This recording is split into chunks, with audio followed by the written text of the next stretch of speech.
C'est bon. Je suis vraiment ravie de vous voir ici. Je vais vous présenter votre nom.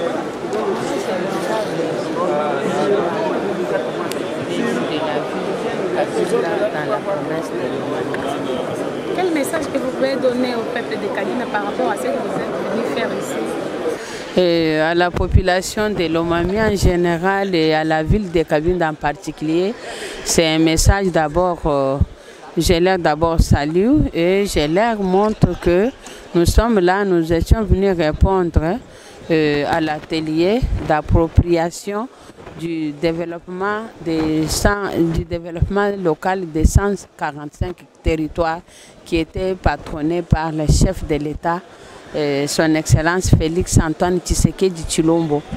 Nous, députés, nous avions le devoir d'accompagner et surtout de s'approprier de ces projets de développement à la base pour que ça puisse vraiment laisser des traces. Des traces pourquoi que notre pays puisse aussi être développé, mais c'est un développement qui commence d'abord par la base dans nos différents territoires.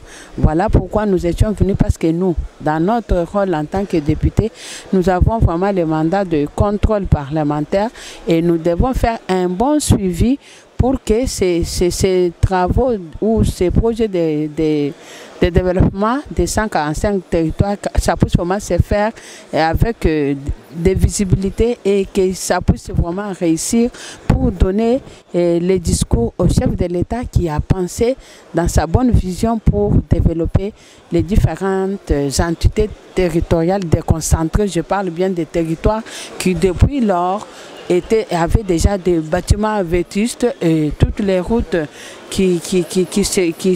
qu'on retrouve dans ces territoires étaient déjà enclavées à cause de la non-réhabilitation et non-entretien.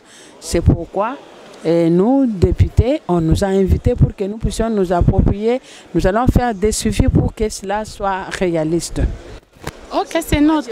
Que toute la population lomamienne, en général, et celle de Kabinda en particulier, puisse se sentir vraiment concernée et participer vraiment à 100% pour que ces projets puissent vraiment se réaliser. Voilà, et nous devons prier le bon Dieu pour qu'il accorde la longue vie, la bonne santé à notre président qui a dû penser quand même à nos territoires pour que cela puisse être vraiment une réalité. Et c'est vraiment que tout le monde puisse se mettre debout pour accompagner ces travaux et qu'il n'y ait pas vraiment l'échec, mais qu'on puisse vraiment observer une réussite. Merci beaucoup, Madame journaliste. D'ailleurs, le mois de mars, c'est le mois où moi-même je suis née.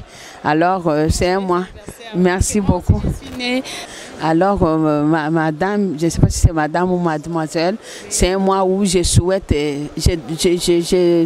vraiment une bonne fête, ou soit des bons souhaits, de bonheur, de prospérité à toutes les femmes en général, sans distinction. Toutes les femmes, pourquoi? Parce que éduquer une femme, c'est éduquer toute une nation.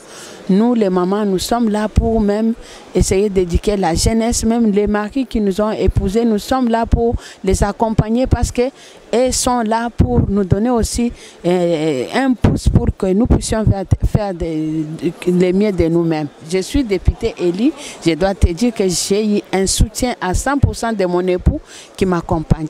Alors, nous les femmes, nous devons, n'attendons pas, ne restons pas attentistes pour chercher l'égalité à la maison, mais nous devons chaque fois là, dans tout ce que nous faisons, viser ce qui est comme excellence, ce qui est de l'avant, pour que l'on puisse considérer la femme qui ait la méritocratie dans tout ce que nous faisons, pour que chaque femme, partout où il est, surtout comme nous devons vraiment prôner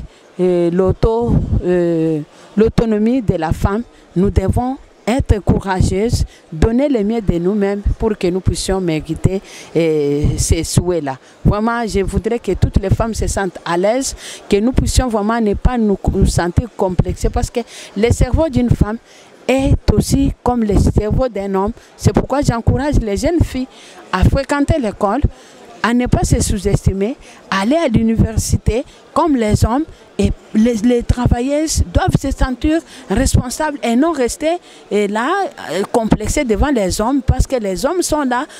On parle de genre. Donc l'homme et la femme, nous devons rendre le mieux de nous-mêmes. Nous devons accompagner, même quand nous parlons pour le développement local de 145 territoires. Les femmes, je voudrais que nous puissions accompagner les chefs de l'État. Vous savez vous-même que le chef de l'État a toujours eu confiance aux femmes. Il est là, nous devons les soutenir et nous devons prier chaque fois pour que les tout puissent aller de l'avant. Voilà. En tout cas, encore une fois, que le bon Dieu bénisse toutes les femmes, tous les hommes, tous les jeunes. Vraiment, nous sommes ensemble et que Dieu puisse vraiment bénir la RDC.